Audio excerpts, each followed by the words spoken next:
people will get President Trump over the finish line. I hope people here in Ohio will get Bernie Moreno over the finish line. Look, I feel good. You never know until you know, but I feel good about this race. I felt good about my own race a couple of years ago when I voted in this exact same spot.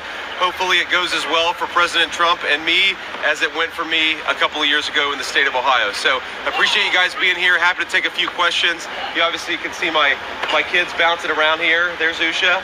And, you know, we'll take a few questions, but we're going to hit the road, go back home, and then head off to Palm Beach. Senator, regardless of the results tonight, half the country probably won't be satisfied with the results. Sure. What's your message to them, potentially your supporters, if it doesn't go the way that they wanted it to? Well, look, I think our message is, first of all, we do expect to win, but obviously no matter who wins, half the country, as you said, is going to be at least partially disappointed. I think my attitude is the best way to heal the rift in the country is to try to govern the country as well as we can, create as much prosperity as we can for the American people, and remind our fellow Americans that we are all fundamentally on the same team however we voted. I certainly hope you vote for Donald J. Trump today. I think that his policies are going to promote peace and prosperity for our citizens, but if you vote the wrong way, in my view, I'm still going to love you. I'm still going to treat you as a fellow citizen. And if I am lucky enough to be your vice president, I'm going to fight hard for your dreams and for your family over the next 4 years. Senator, do you have an opinion on who will fill your Senate seat if you win? No, look, I'm way too superstitious to think about those things. Let's get this election over the finish line. Let's make Donald J. Trump the president-elect, and then we'll worry about what happens afterwards. No, actually, he called me about 3 in the morning, apparently from the plane headed from Michigan to Palm Beach last night. I was in bed at the time. I haven't been able to talk to him this morning. I was going to call him as soon as I woke up, but when I realized that he got back home around 5:30 last night, I decided hopefully he's asleep, and so I'm not going to call him. I'll certainly talk to him probably on the way to the airport or when we land. Senator, you grew up 20 miles away, Middletown. Now you're standing here. Maybe in a few hours you'll be the next vice president. Yeah. How are you feeling about that in that moment? Here to here, possibly second in command. Look, it's an amazing thing.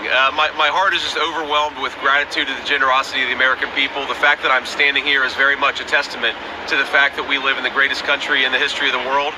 The fact that I have a beautiful wife and 3 beautiful kids is more importantly a testament to the fact that we live in the greatest country in the world. So I think that what today represents is an opportunity to pay down a debt that I owe to this country. And if I am the vice president, I'm going to work as hard as I can to pay down that debt. I don't think I'll ever be able to return what this country has given to me, but I'm going to try, but we have to win first.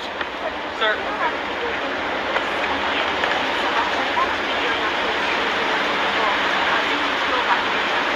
You know, my most important message is we ought to argue, disagree about, persuade each other about politics. That's part of the natural process.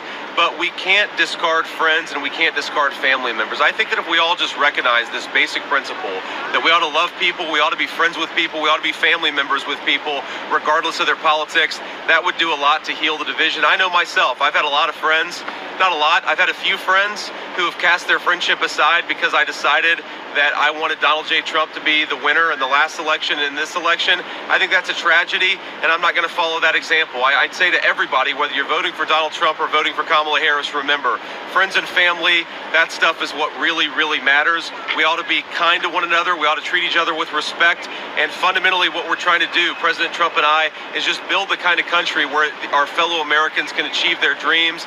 But that's all of our fellow Americans, regardless of who they vote for. We'll take one more question. Senator, polling in Iowa with Harris ahead, are you concerned at all that this could potentially bleed over in states like Ohio? No, I'm not too worried about that. Look, one outlier poll doesn't change what we've seen on the ground. We feel very good about the energy. We feel very good about the early vote. But ultimately, the ball is in the courts of the American people. Today is the day.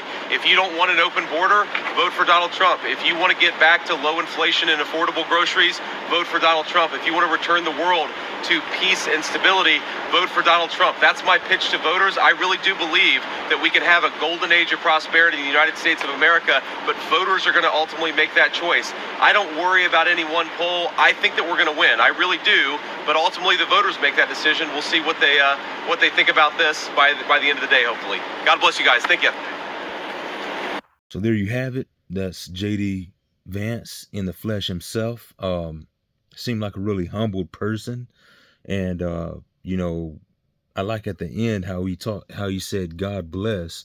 I know sometimes that can be a cliche, but you've heard in many other speeches before that he talks about his faith. So That's definitely a plus in my book. And you know, he gave his pitch to voters about voting for Donald Trump, and you know, some good standpoints he had right there. And so I'm looking forward to this. You know, and one thing he said is, you know, regardless if Trump wins or not, you know, he's still gonna be friends with the people that you know supported Kamala and all that, because we're all in the same country and we all got to respect each other. And ultimately, you know, especially as Christians, you know, we're going to trust God no matter who's in office, and you know, God's going to make his will be done, and let things happen that way because he's in control. Take all this in account, and always trust God. God bless you all in Jesus' name.